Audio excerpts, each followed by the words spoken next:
morning, everyone. I know you're happy to see me twice in 2 weeks. More, Yes. all the time, more. I just returned from Doha. I'll talk about that in just a minute. Then tomorrow I'll be in New York at the United Nations. I wanted to give you an update on a number of situations where America is once again serving as a force for good around the world. Let's start with our efforts, State Department's efforts on coronavirus. State Department continues to support President Trump's strong leadership and whole-of-government approach to protect Americans. There's no higher duty for us. I'm sure you've all seen the President's briefings and updates from CDC and HHS, and the good news that Deborah Birx from our team here at the State Department is now serving as the White House Coronavirus Response Coordinator. She will do an excellent job for the American people. We're proud to have her being part of that team. The State Department has implemented aggressive travel restrictions, updated travel advisors, and worked with the private sector to ensure U.S. citizens and travelers are informed and safe. And as I said in my last press briefing, we're helping other countries keep their people safe too. For instance, we're working with Italy and South Korea, two countries that have been hit especially hard, to create effective exit screenings for passengers coming to the United States. We've also extended offers to help the Islamic Republic of Iran, and we hope that the government of Iran will heed our offers of humanitarian assistance and medical supplies. On Monday, our USAID announced $37 million in financing allocated for countries affected or at high risk of the Wuhan virus's spread.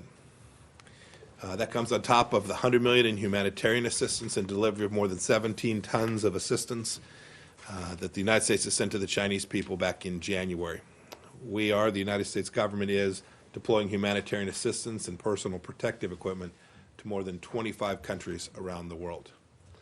This assistance, along with the vast amounts donated by our private sector businesses and religious institutions, demonstrate once again the immense generosity of the American people and the fundamental goodness of our nation. Turning to Afghanistan, the signing of the U.S.-Taliban agreement in Doha, together with the realization of the U.S.-Afghan joint declaration in Kabul, laid the groundwork for the road ahead toward a lasting peace in Afghanistan. We know that the road ahead will be difficult. We expected it. We were right. The upsurge in violence in parts of Afghanistan over the last couple days is unacceptable. In no uncertain terms, violence must be reduced immediately for the peace process to move forward. Indeed, President Trump discussed this very issue directly with Taliban Deputy Leader Mullah Baradar on Tuesday of this week.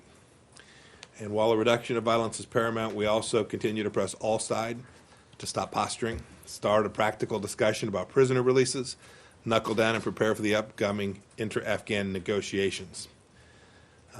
The future of this peace process isn't just about what we do or what the Taliban does.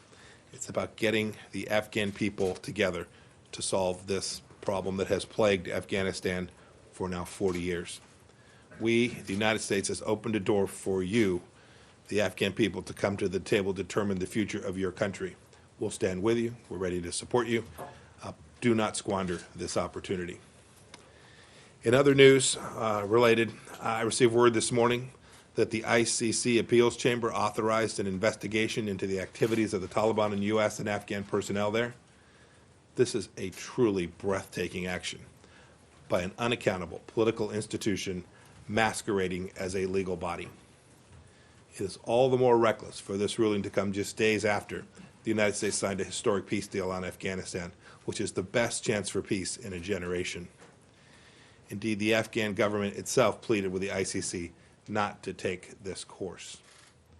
But the ICC politicians had other goals. I'll reiterate one more time. The United States is not a party to the ICC. And we will take all necessary measures to protect our citizens from this renegade, unlawful so-called court. This is yet another reminder of what happens when multilateral bodies lack oversight and responsible leadership and become, instead, a vehicle for political vendettas. The ICC today stumbled into a sorry affirmation of every denunciation made by its harshest critics over the last 3 decades. Moving on to another event, which our team here worked hard to ensure a good result for the American people. the World Intellectual Property Organization election yesterday, and went in a way that will be good for the world. I'm pleased to congratulate Singapore's Darren Tong on his election as the Director General of the World Intellectual Property Organization. Mr. Tong is a thought leader on intellectual property issues and a vocal advocate for transparency and institutional integrity. The U.S. looks forward to working closely with him to advance WIPO's core mission of safeguarding intellectual property. Secure property rights are critical for driving innovation, investment, and economic opportunity. A U.S. company and the world's most innovative, so they'll derive a great deal of benefit from Mr. Tang's sure stewardship of this important institution. Turning to China. Last week, we applied a personnel cap on 5 Chinese state-backed propaganda outlets here in the United States. We took this action in service of President Trump's mission to establish greater reciprocity in our relationship with China. We expect Beijing to take a more fair approach towards American and other foreign press inside of China. Where the Chinese Communist Party has imposed increasingly harsh surveillance, harassment, and intimidation on our independent and world-class journalists, we will respond to achieve reciprocity. A free press helps expose corruption and protect the people from cover-ups, as well as help the world understand the CCP's thinking. As I said when I spoke to you last time, censorship can have deadly consequences. We urge the CCP to immediately uphold its commitments to respect freedom of the press. A few other issues, starting with the Islamic Republic of Iran. This past week, the IAEA issued 2 reports that the Islamic Republic of Iran is hiding its nuclear material and nuclear activities. Iran is party to the Nuclear Non-Proliferation Treaty. Iran's safeguard agreements under that treaty require it to declare nuclear material to the IAEA and provide the IAEA inspectors with full access to verify those sites and those materials. Iran's intentional failure to declare such nuclear material, as reported by the IAEA this week, would constitute a clear violation of its safeguards agreements required by the NPT. The regime must immediately cooperate with the IAEA and fully comply with its IAEA safeguards obligations. All nations must hold Iran accountable to its commitments. Otherwise, the NPT isn't worth the paper that it's written on. The IAEA's latest reports are all the more troubling because Iran continues to lie about its past nuclear weapons program, just as it has lied about the downing of a civilian airliner and its suppression of the extent of its coronavirus outbreak. Given Iran's prior covert nuclear weapons program, an ignominious record of duplicity in any undeclared nuclear material activities in Iran is an extremely serious matter. The United States remains committed to denying Iran any pathway to a nuclear weapon. In light of Iran's past nuclear weapons program, it is imperative that Iran verifiably demonstrate that it's permanently abandoned all of its previous work. Iran's current expansion of its uranium enrichment program would have been permitted by the nuclear deal in 2031. Here again, we see the short-sighted nature of that deal. More immediately, 7 months from now, we will see the lifting of the arms embargo on Iran. The UN Security Council must act to renew the arms embargo before it expires. And one final note on the Islamic Republic of Iran. We're heartbroken by the reports from Amnesty International that regime security forces killed at least 23 children in the course of the November protest. The Iranian regime is truly an outlaw regime. And with that, I'm happy to take a few questions. Go ahead, Matt. Thank you. Good morning, Mr. Good morning, Secretary. Matt. Thanks for coming down. Yes, sir. Just a couple very brief things. One, on the Afghanistan, have you seen, other than the signing of the agreement on Saturday, have you seen any evidence that the Taliban have, in fact, renounced or shunned broken ties with al-Qaeda? And then on the ICC part of it, do you expect now to issue travel bans like you did for the prosecutor on the appeals court judges? And then secondly, off the beaten track a little bit, but you mentioned it, the WIPO decision. This was a victory for the administration over China. And I'm just wondering if you see that hope for your attempts to stem Huawei's, if this is a signal that you think that there's a recognition of that, the dangers. Thank you. Thanks, Matt. I can't say much about what we've seen the Taliban do in the aftermath since, what are we now, a handful of days on, 5 days out. But we have seen the senior Taliban leadership working diligently to reduce violence from previous levels during similar time periods. And so we still have confidence that the Taliban leadership is working to deliver on its commitments. We're working to deliver on ours. Ambassador Khalilzad is in Kabul today working to develop the confines against which we will begin the inter-Afghan negotiations with the work to get the prisoner releases, the prisoner exchanges as part of that conversation as well. So everything we've seen in the aftermath of both the declaration that was made in Kabul and the agreement that was signed in Doha indicates that we are still tracking. We're not naive. Everything's got to be verified. There'll be days when we stare at and have to really drive this process forward, but we're determined to do that. Your second question was about the ICC. I don't want to get in front of what actions we might take, but we've come to know this ICC as a truly political body. I know one of those C's stands for court, and when we think about courts in America, we think about independence and Article 3. This is not that. And we have evidence suggesting that there have been efforts to provide misinformation to the court by foreign parties. We're going to take all the appropriate actions to ensure that American citizens are not hauled before this political body to settle a political vendetta. So we'll do some work. We'll have some announcements probably in a couple of weeks about the path that we're going to take to ensure that we protect American soldiers, sailors, airmen, and Marines, our intelligence warriors, the diplomats that have worked for the State Department over the years to ensure that the ICC doesn't impose pressure on them in a way that doesn't reflect the noble nature of the undertakings of every one of those Americans. We have a solid system here in the United States. When there's wrongdoing by an American, we have a process by which that is redressed. This ICC thing is not that. And your last question was about the World Intellectual Property Organization. This wasn't about defeating China.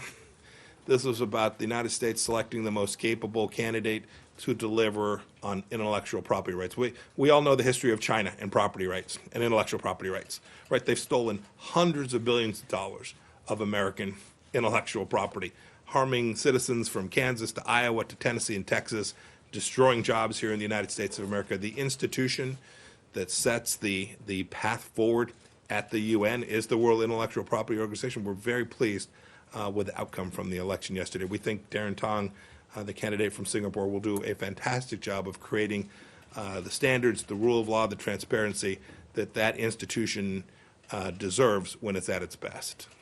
Thank you. Myra. Hi. Secretary, thanks for doing this. I just want to follow up on what you said on intra-Afghan deal, the intra-Afghan talks. How are you planning to overcome the difficulties around the prisoner release? Because as per the deal, this has to precede the intra-Afghan talks that are slated to start in March the 10th. Mm-hmm. Could this push it forward? Obviously, that wouldn't be such a surprise. And my second question is, why is there a discrepancy between the two texts, the one that was signed with the Taliban and the one that was signed with the Afghan government? One talks about the feasibility of releasing a significant number of prisoners. The other one mentions a specific number up to 5,000. Yeah, I appreciate that. Those aren't remotely inconsistent. These were heavily negotiated documents. All the parties understand that it's time for prisoner exchanges to take place. A number of the prisoners being held to serve their full sentences. We need to move that process forward. It will be political. Both sides think they have leverage. But what we have urged all the parties to do is stop posturing. It's time to move forward. It's time to reduce violence. It's time to sit down and talk, not just the narrow interest that you happen to represent, but the interests of all Afghan people will be best served if we get this peace process right. We'll have lots of voices being heard. There'll be lots of different views. We know those will be hard-fought negotiations. It's why it's been 40 years that the Afghan people have suffered from these levels of violence.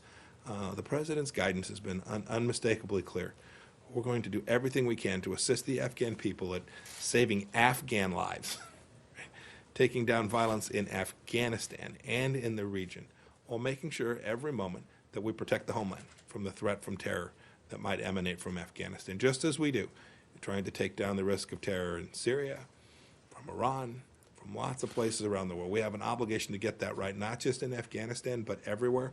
And this process that we've now set in motion has the opportunity to do that and to reduce cost and the risk that American soldiers will have to go there multiple times, continue to serve, and put their lives at risk. Rich.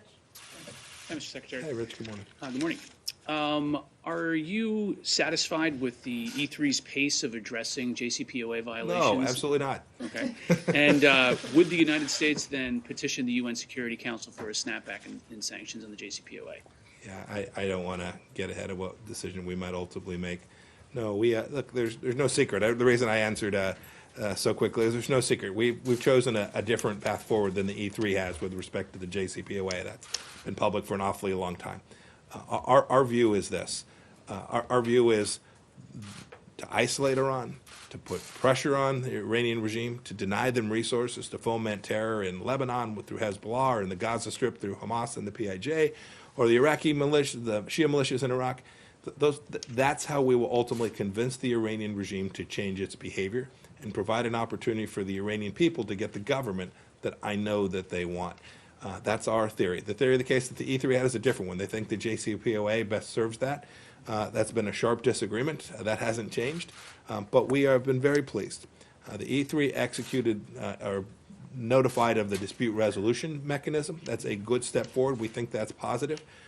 We hope that as we approach this big demarcation that occurs in October, the very missiles that put American lives at risk in Iraq and the very missiles that fell on Saudi Aramco can be lawfully sold by China or Russia to Iran come October of this year. This is consistent with the JCPOA. This is the fundamental failing.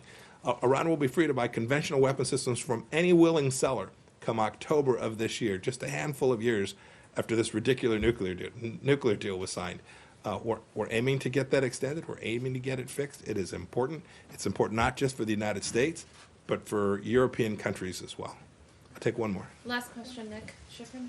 Thanks, Mr. Secretary. I want to take you to Syria. Yes, sir. Sorry, I didn't see you back there. Thanks, Nick. Sorry. I want to take you to Syria and Turkey and those borders. Obviously, we're watching the Russian president's meeting with the Turkish president today. Wondered if you could talk about whether and how much the U.S. is willing to try and change the balance of power in both Idlib and between Turkey and Russia. So in Idlib, are you considering at all a Turkish request to take out Syrian air defenses? They've obviously asked for Patriot missiles. Are you in favor of providing those Patriot missiles? And overall, is this a moment where you believe the U.S. can try and distance, perhaps, Turkey's relationship with Russia? The president's been pretty clear in his response. He spoke with President Erdogan just a few days back. I know that Russian and Turkish leaders are going to speak today. Our requirement is that they move back to the Sochi Agreement back from 2018, that they, too, enter into a ceasefire in the region. As we know, hundreds of thousands of Syrians of all faiths, but predominantly Muslim, are being harmed by what the Assad regime, the Russians, and the Iranians are doing inside of Idlib. The Turkish government has asked us for a handful of things. We're evaluating all of those requests. Our team, along with the Department of Defense team, is trying to figure out how best to deliver less violence, more peace there, and stop the enormous humanitarian crisis that continues to take place. We had two of our senior leaders from the State Department on the ground there yesterday. I think it was our time in Washington, Ambassador Kraft and Ambassador Jeffrey were both there working to see how we can bring American and European resources to bear to mitigate this humanitarian crisis on the ground in Idlib and in the southern parts of Turkey. And the Turkey-Russia part? We believe firmly that our NATO partner, Turkey, has the full right to defend itself against the risk that's being created by what Assad, the Russians, and the Iranians are doing inside of Syria. Thank you. Thank you, everyone. Nick. Thank you all. Have a great day. Great weekend, too.